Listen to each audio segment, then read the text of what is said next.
ठुमक ठुमक मतवाली चाल, रुकते चलते जरा ठहरते, साथ गुनगुनाते हम नन्हे बच्चे। नमस्कार दोस्तों, मैं हूँ आपकी बिंदास दोस्त प्रतिष्ठा त्रिपाठी, फिर से एक बार आपके लिए किस्से और कहानियों का पिटारा लेकर। आप सभी दोस्तों को मेरी तरफ से प्यारा सा नमस्कार। दोस्तों, त्योहारों का मौसम है, कुछ बीत गए, कुछ कतार में है। ऐसे ही एक राष्ट्रीय पर्व भी आने वाला है। जी हाँ, आपने सही समझा, 2 अक्टूबर को हम मनाएंगे गांधी जयंती के रूप में। और दोस्तों, एक बात आपको बताऊं, शायद आपको पता भी हो, गांधी जी के साथ साथ एक और बड़े नेता का जन्मदिन है। जरा सोचो तो।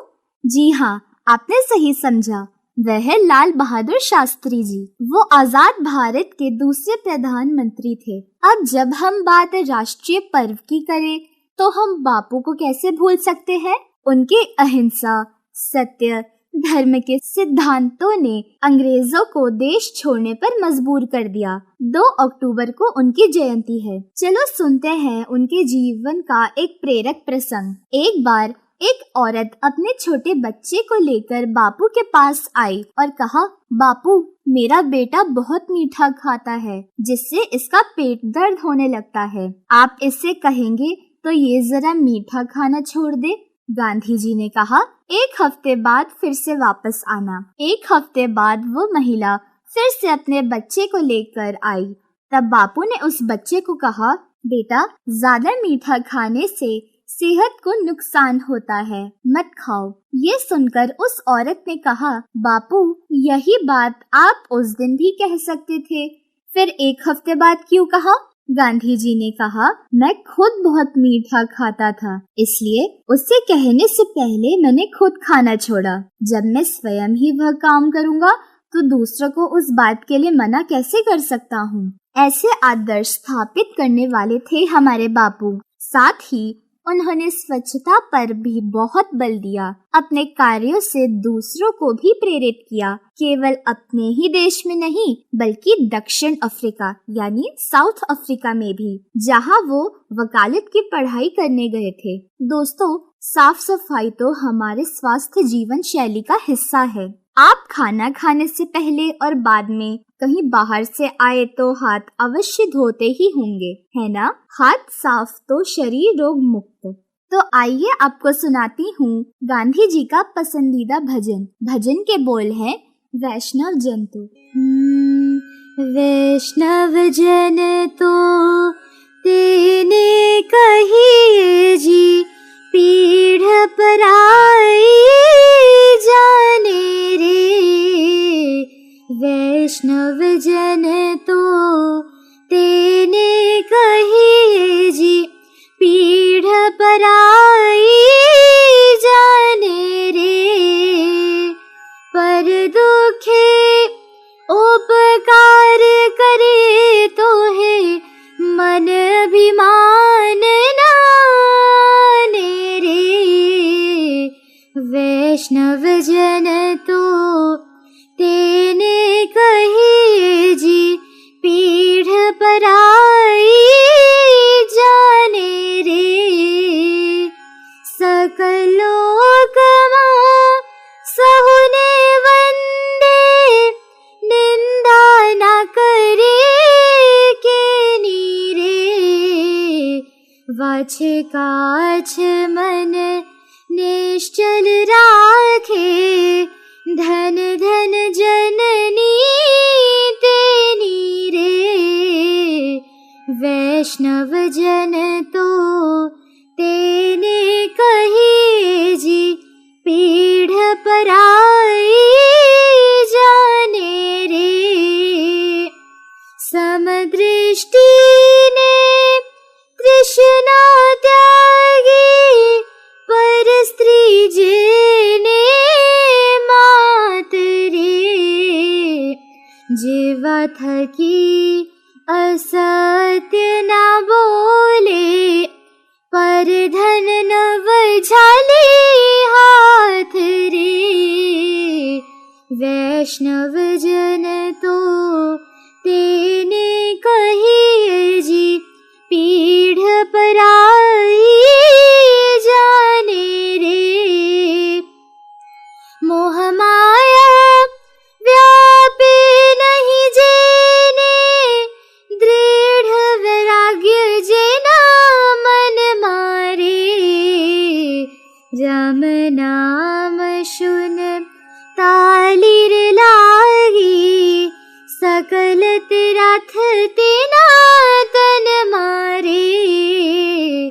वैष्णव जन तो तेने कहिए जी, पीढ़ पराई जाने रे। वन लोभी ने कपट रहित छे, काम क्रोध निवार्या रे। भने नरसयो तेनु दर्शन करता, कुल को तार्या रे। वैष्णव जन तो तेने कहिए जी, पीढ़ पराई जाने रे। पर दुखे उपकार करे तो है, मन अभिमान नाने रे। वैष्णव जन तो तेने कहिए जी। चलिए थोड़ा लाल बहादुर शास्त्री जी के बारे में भी जानते हैं। उनका कार्यकाल बहुत मजबूत और महान रहा, इसलिए मृत्युपरांत उनको भारत रत्न की उपाधि से सम्मानित किया गया। सादा जीवन, उच्च विचार उनके जीवन का मूल मंत्र था।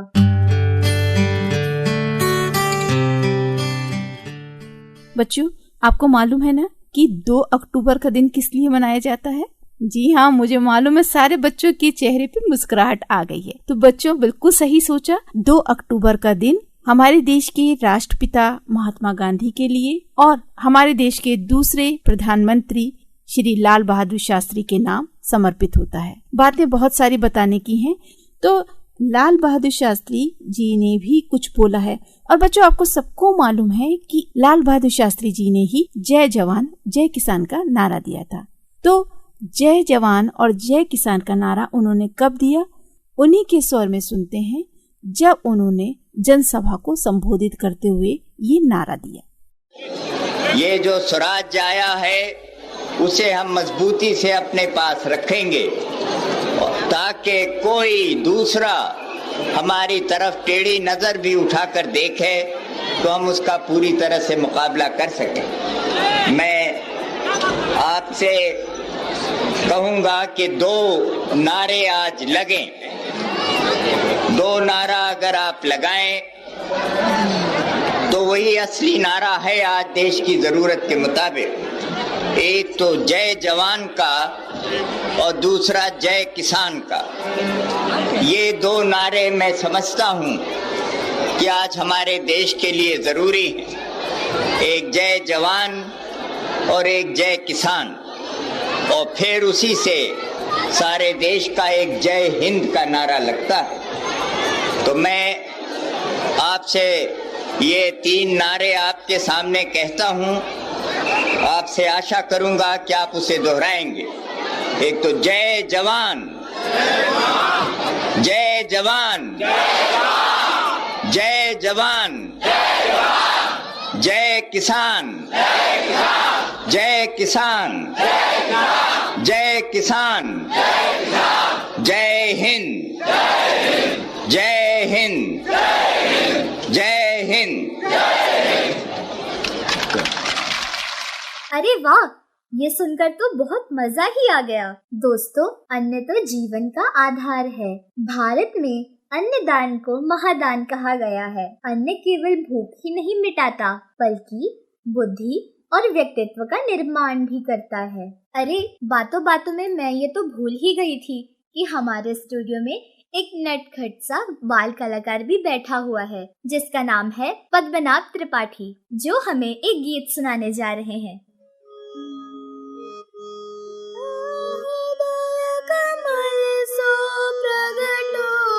श्याम हृदय कमल सो प्रगटो, श्याम हृदय को भाए वृंदावन प्यारो वृंदावन, वृंदावन मेरो वृंदावन, ओ वृंदावन मेरो वृंदावन, वृंदावन मेरो वृंदावन।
वृंदावन मेरो वृंदावन। गोपी ग्वाल सब हिया उर धारे प्यारो गोपीनाथ। गोपी ग्वाल सब हिया उर धारे प्यारो गोपीनाथ। मधुसूदन जिन कंठ लगायो, मधुसूदन जिन कंठ लगायो, हे मधुसूदन जिन कंठ लगायो। जय जयकार वृंदावन प्यारो वृंदावन। वृंदावन मेरो वृंदावन। वृंदावन मेरो वृंदावन। वृंदावन मेरो वृंदावन।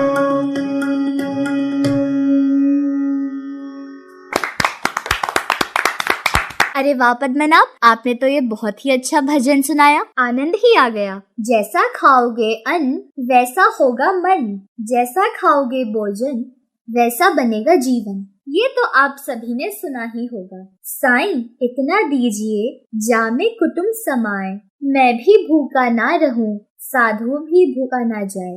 लेकिन भोजन की बर्बादी देखकर कभी कभी मन बहुत दुखी हो जाता है। पता है दोस्तों, दुनिया में बहुत सारे ऐसे बच्चे भी हैं जिनको इस समय का भोजन भी नहीं मिलता। अगर हम भोजन की बर्बादी ना करें तो ऐसे कई लोगों को परोक्ष रूप से भोजन करा सकते हैं। अन्न का सम्मान है जीवन का सम्मान।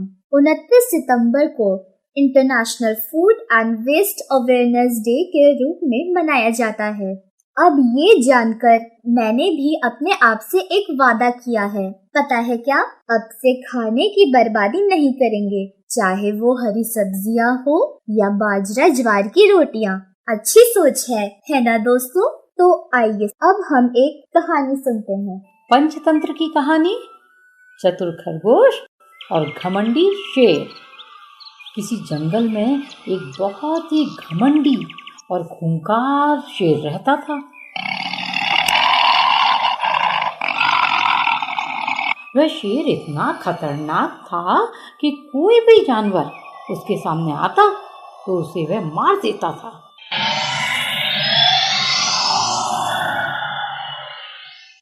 इसी कारण जंगल के सभी जानवर हमेशा उससे डरते रहते थे। जब भी शेर जंगल में भ्रमण के लिए निकलता तो जंगल के सभी जानवर कांपने लग जाते थे। दिन प्रतिदिन शेर का आतंक जैसे जैसे बढ़ने लगा, वैसे वैसे जंगल में रहने वाले जानवर और ज्यादा परेशान रहने लगे। एक दिन सबने मिलकर यह निर्णय किया कि वे शेर से बात करेंगे और प्रतिदिन एक जानवर शेर के पास भोजन बनकर जाएगा, जिससे शेर उसे खाकर अपनी भूख शांत कर लेगा। इससे वे शेर के बढ़ते आतंक से मुक्ति पाएंगे और जंगल में खुशी खुशी प्रसन्नता पूर्वक रह सकेंगे।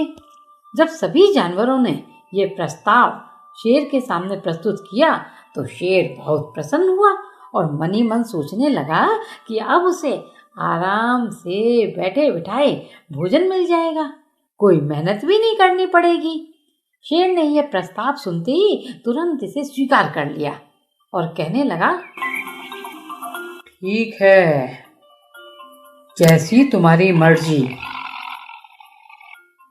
इसके बाद प्रतिदिन बारी बारी से जानवर शेर के समक्ष भोजन बनकर जाने लगे और इसके कारण शेर की मौज हो गई।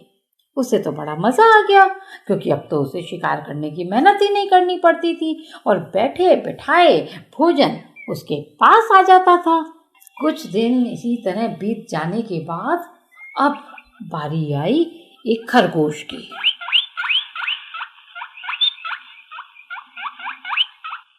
जो बहुत ही बुद्धिमान था, बहुत चतुर था। जब खरगोश का शेर के पास आने का समय हुआ तब वह रास्ते के बीच में आराम करने लगा और बहुत देर बाद शेर के पास पहुंचा। जब खरगोश शेर के पास पहुंचा तो शेर बहुत क्रोधित हुआ और बोला, तू इतनी देर से कहाँ था? देखता नहीं तेरी देरी की वजह से मेरी भूख और बढ़ गई है। इसके बाद खरगोश बोला, मैं तो समय पर ही निकला था, परंतु मुझे बीच रास्ते में दूसरा शेर मिला जो मुझे खाने के लिए उत्सुक था। मैं वहां बड़ी मुश्किल से अपनी जान बचाकर यहाँ आया हूँ। इसके अलावा वह शेर तो अपने आप को इस इलाके का राजा भी बता रहा था। इतना सुनते ही शेर और ज्यादा क्रोधित हो गया। वह खरगोश से बोला, मुझे उस शेर के पास लेकर चल जो यह कह रहा था कि मैं ही यहाँ का राजा हूँ। आज पहले मैं उसे मारूंगा, फिर उसके बाद भोजन ग्रहण करूंगा। खरगोश शेर को एक गहरे कुएं के पास लेकर गया और बोला, वह दुष्ट इसी कुएं में रहता है जो अपने आप को यहाँ का राजा बता रहा था। शेर भागते हुए उस कुएं के पास गया और कुएं के अंदर झांकने लगा। कुएं में उसे अपना ही प्रतिबिंब पानी में नजर आया, जिसे वह दूसरा शेर समझने लगा। जैसे ही शेर ने जोर से गर्जना करी,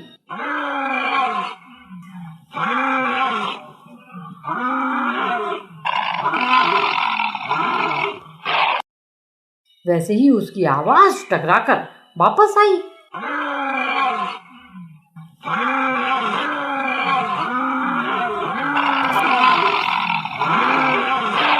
इसके बाद शेर इतना क्रोधित हो गया कि बिना कुछ सोचे और समझे सीधा कुएं में कूद गया।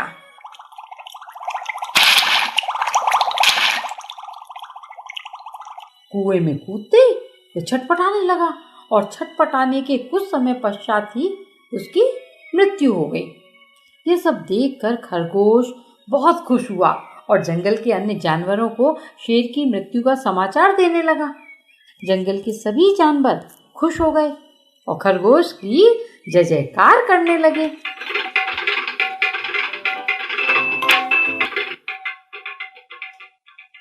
तो दोस्तों, इस कहानी से हमें यह सीख मिलती है कि किसी भी समस्या का हल चतुराई से निकल सकता है।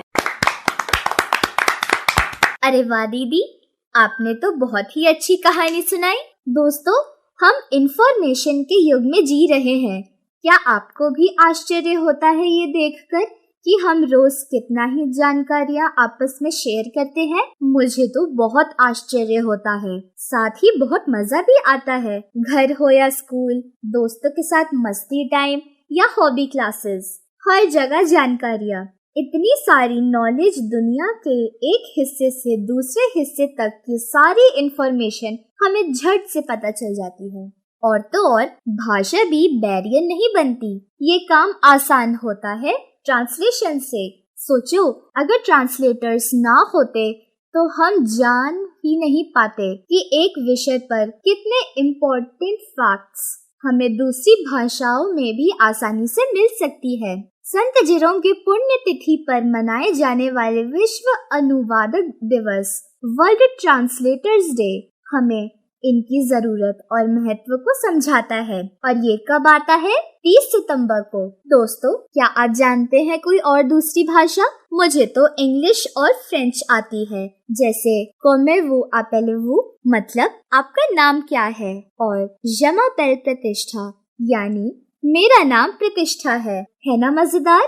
इन जानकारियों के साथ एक चुटकुला भी हो जाए, चलिए सुना ही देती हूँ। 10 डॉक्टर, 5 इंजीनियर और 1 टीचर हेलीकॉप्टर की रस्सी से लटके हुए थे। पायलट, वजन ज्यादा है, एक आदमी को रस्सी छोड़नी पड़ेगी। टीचर, यह कुर्बानी हम देंगे क्योंकि हम टीचर है, तो बजाओ तालियां। सभी डॉक्टर और इंजीनियर तालियां बजाने लगे। वजन खुद ही कम हो गया। चाहे डॉक्टर बनो या इंजीनियर, गुरु आखिर गुरु ही होता है। दोस्तों, आज हमारे साथ स्टूडियो में कुछ दोस्त हैं जो चुटकुले, कविताओं और पहेलियों का पिटारा लेकर बैठे हैं। तो चलिए अब हम उनसे सुनते हैं। मैं अव्यया आप सबको स्वच्छता पे कविता सुनाना चाहती हूँ। स्वच्छ धरती, स्वच्छ जल, स्वच्छ हो आसमान, स्वच्छता का ध्यान रखे हर एक इंसान। स्वच्छ रहना, स्वच्छ रखना, यह है मानव कर्तव्य। मनुष्य जाति इसलिए ही तो कहलाती है सभ्य। स्वस्थ जीवन की नींव स्वच्छता में ही गड़ी, निरोग रखने के लिए स्वच्छता है खड़ी। दुनिया की सुंदरता में रच डाले स्वच्छता की कहानी, प्रकृति के उपहार कहेंगे फिर कथा अपनी सुहानी। आओ जीवन का मिलकर एक लक्ष्य बनाए, स्वच्छता की चहु ओर हम अलग जगाएं। मेरा नाम अनन्या मित्तल है और मैं आपको लाल बहादुर शास्त्री के बारे में एक कविता सुनाने जा रही हूँ। लाल बहादुर नाम था जिनका, भारत माँ के लाल थे। कद में चाहे छोटे थे, पर दुश्मन का काल थे। सादा जीवन उच्च विचार, यही था उनका प्राण आधार।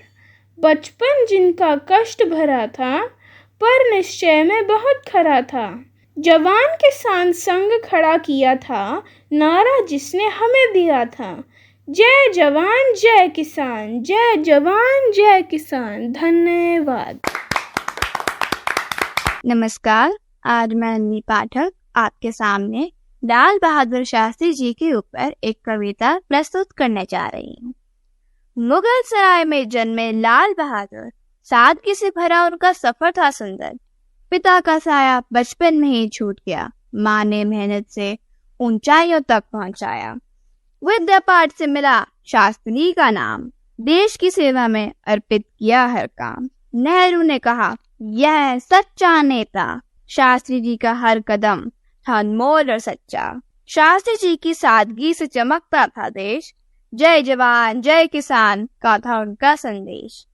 जब तक दुनिया में कोई भूखा रहेगा, मेरा काम अधूरा रहेगा, यही सत्य बताया। एकता में शक्ति है, ये हमें सिखाया। सत्य और अहिंसा ही जीवन का आधार, गांधी जी की शिक्षाएं, शास्त्री जी का विचार। सादगी और सच्चाई की जोत जलाते, हर दिल में नई रोशनी फैलाते। अगर हम भी उनके जैसे बन पाए, तो दुनिया को प्यार और शांति से भर पाए। धन्यवाद। मेरा नाम रियान है और मैं आज आपको लाल बहादुर शास्त्री की सादगी का एक किस्सा सुनाऊंगा। शास्त्री जी एक बार अपनी पत्नी और परिवार की अन्य महिलाओं के लिए साड़ी खरीदने एक कारखाने गए थे। उस वक्त वह देश के प्रधानमंत्री भी थे। कारखाने के मालिक ने उन्हें कुछ महंगी साड़ियाँ दिखाई तो उन्होंने कहा कि उनके पास इन्हें खरीदने के लायक पैसे नहीं हैं। कारखाने के मालिक ने जब साड़ी गिफ्ट देनी चाहिए तो उन्होंने इसके लिए सख्ती से इनकार कर दिया। ऐसे थे हमारे शास्त्री जी। मैं आपको एक और किस्सा सुनाऊंगा शास्त्री जी के बारे में। शास्त्री जी बहुत कम साधनों में अपना जीवन जीते थे। वह अपनी पत्नी को फटे हुए कुर्ते दे दिया करते थे। उन्हीं पुराने कुर्तों से रुमाल बनाकर उनकी पत्नी उन्हें प्रयोग के लिए देती थी। मैं एक और किस्सा भी सुनाना चाहता हूँ। अकाल के दिनों में जब देश में भुखमरी की विपत्ति आई तो शास्त्री जी ने कहा कि देश का हर नागरिक एक दिन का व्रत करे तो भुखमरी खत्म हो सकती है। खुद शास्त्री जी नियमित व्रत रखा करते और परिवार को भी यही आदेश था। ऐसे थे हमारे शास्त्री जी। आज का मेरा विषय है स्वच्छ भारत अभियान। स्वच्छता है एक बड़ा अभियान, आप भी दे अपना योगदान। गांधी जी का था यही नारा, स्वच्छ हो पूरा देश हमारा। स्वच्छता ही सेवा है, पर गंदगी जानलेवा है। देखो जहाँ है सफाई, सोचो वही है पढ़ाई। देश तभी साफ होगा जब स्वच्छता में सबका हाथ होगा। स्वच्छता का करे पालन, स्वच्छ हो हर घर आंगन। कदम से कदम मिलाएंगे, भारत को स्वच्छ बनाएंगे। भारत सरकार का है इरादा, संपूर्ण स्वच्छता का है वादा। चलो सफाई की एक आदत डालें, कूड़े को कूड़ेदान में ही डालें। मेरा नाम सौम्या खवानी है। मैं 9 साल की हूँ। मैं लाल बहादुर शास्त्री जी पर एक कविता सुनाने जा रही हूँ। जय हिंद, जय भारत। बचपन जिसका कष्ट भरा था, कठिनाई से नहीं डरा था। जीवन जिसका सीधा सादा, डर निश्चय में बहुत खरा था। जिसने बहुत गरीबी देखी, जिसने बहुत अमीरी देखी। बचपन जिसका कष्ट भरा था, कठिनाई से नहीं डरा था। बेड़ा उनके बाधाओं से उस जैसा भिड़ना होगा। पदचिन्हों पर उनके मिलकर हम सबको भी चलना होगा। जीवन जिसका सीधा सादा, डर निश्चय में बहुत खरा था। लाल बहादुर शास्त्री जैसा हम सबको भी बनना होगा।